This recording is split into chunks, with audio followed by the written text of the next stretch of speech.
Halo, jumpa lagi dengan saya Mas Agus dan Waji di seputar finance. Di chapter kali ini saya akan membahas salah satu pertanyaan teman-teman kita ya. Jadi pertanyaan itu seperti ini. Bang, saya mau balikin mobil karena saya sudah tidak mampu bayar. Kok malah disuruh nombok? Nah, itu pertanyaan seperti itu. Oke, thank you juga yang sudah bertanya. Tetap matur suwun, saya hargai itu.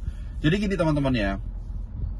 Kalau teman-teman mau balikin mobil karena tidak mampu bayar angsuran, logika kalau teman-teman yang masih awam, pasti teman-teman akan ke kantor, ya kan? Ke kantor dengan tempo misalkan baru telat 1 bulan nih, baru telat 1 bulan, ya. Pak, saya sudah tidak mampu bayar angsuran. Ini minta kompensasi, saya balikin mobilnya. Minta kompensasi 10 juta misalnya gitu. Nah, nanti pihak internal, kali mbak-mbaknya ini akan laporan ke atasannya akan menemui panjenengan. Akan ngomong sama kamu, mereka akan bilang seperti ini. Oke Pak, siap, ini mobil akan saya terima dulu, nanti akan kita lelang. Begitu kita masuk lelang, nanti sisanya berapa akan kasihkan panjenengan. Ya, dia akan bilang, misalkan laku 100 juta, sedangkan hutangnya masih 80, berarti sisa 20 akan saya kasihkan panjenengan. Itu kata dia, ya kata dia. Makanya jangan percaya pihak finance atau debt collector. Itu yang pertama ya. Yang kedua, logikanya gini wes, teman-teman tak kasih logika. Kamu beli mobil baru, itu begitu masuk finance itu kan ada bunga. Ada bunga, ada asuransi, ada total pelunasan yang harga normalnya katakanlah 150 juta nih. Ini contoh ya. Harga normalnya 150 juta. Begitu udah masuk finance bisa menjadi 250 juta. Nah, kalau untuk melakukan pelunasan, lelangnya kalau normalnya 150 juta, otomatis lelangnya di bawah itu mungkin 120 juta. Sedangkan kita harus melunasi di angka 200 lebih. Yang ada suruh nombok, bener enggak? Nah, bener.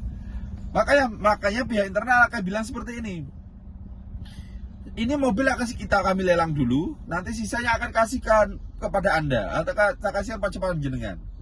Sisanya. Ya kalau sisa, itu kan untuk sisa kan mustahil. Terkecuali tenor 4 tahun kamu udah bayar 3 tahun, ini baru sisa, ya kan?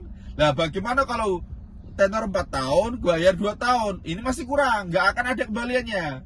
Nah makanya aku bilang kalau panjenengan mau kredit di finance itu memang bunganya nggak bain-bain, tinggi bunganya, ada yang 3% sampai 7% seperti itu. Nah terus bagaimana Om solusinya kalau kita mau balikin mobil supaya kita dapat kembalian?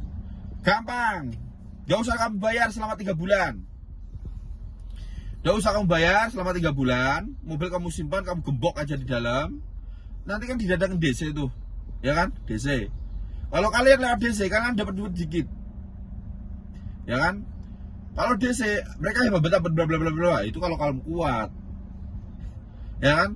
Tapi kalau begitu yang datang internal, panjenengan bisa ngomong, Pak, saya sudah tidak mau membayar. Ini tolong aku minta uang 10 juta atau 15 juta, mobil boleh dibawa. Ya, teman-teman boleh ngomong seperti itu. Ini mobil boleh dibawa kalau kalau kalian orang internal ketemu orang internal, kita minta uang 15 juta. Misal kita tawar aja, tergantung jenis unitnya ya. Kalau unitnya kecil ya kita kasih angka 10 sampai 15. Kalau unitnya besar seperti Rebon, VRZ, Fortuner, Pajero, itu bisa di angka 30. 25 ke 30, ya kan? Nah, artinya apa? Tidak semua dipukul rata, sesuai harga, sesuai jenis, sesuai bobotnya, seperti itu ya. Nah, caranya seperti itu lah. Andai kata nanti jangan pesan saya sih gini, kalian harus terima uangnya dulu, baru mobil kasihkan. Jangan percaya omongan apapun mereka. Oh, ini mobil harus kita terima dulu, baru kita kasih duit, Bu. Jangan, ya. Mereka pasti keluarin, saya udah melakukan hal itu tuh udah dari 2014. Artinya udah 10 tahun yang lalu itu aku udah melakukan hal seperti itu. Dan tidak boleh yang namanya kita nyerahin mobil dulu, jangan.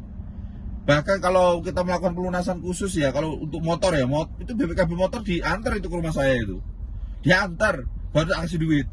Caranya seperti itu. Tapi kalau mobil memang nggak bisa diantar. Nah, cuman kita udah punya pegangan surat, yaitu surat approval dari pihak Fanan, baru kita ambil BKB seperti itu.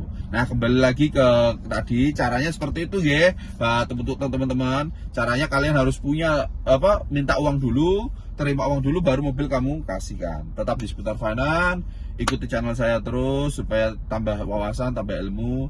Ya, ini kan zaman susah ya, zamannya para pejabat koruptor itu banyak yang membuat negara Indonesia itu rugi, tapi pejabatnya masih diampuni, sedangkan kita harus bayar pajak, bayar itu. Ini 2025 ini agak berat loh. Jadi buat kita harus jaga harta kita dengan sebaik mungkin. Salam dari saya.